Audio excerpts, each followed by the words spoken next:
Again, in today's quick video, you are going to see how to add collaboration on Instagram post after posting. So let's get right into it. Head over to your Instagram application. Once you're there, head over to your profile by tapping the profile icon on the lower right corner. Then suppose make a post, tap on the plus icon, add any picture. Suppose I'm adding this one.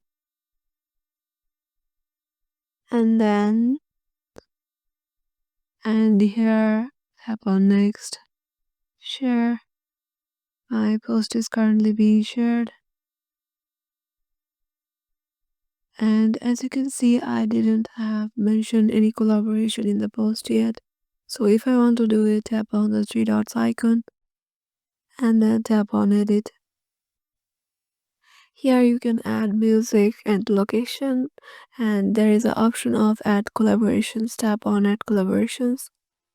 And here tap on invite collaborators. Tap on invite. And here you can search for any user you want. If you found any collaborator, you can just add them in here if they give you the permission to do it. Hope this video helped you out, and we will see you in the next one.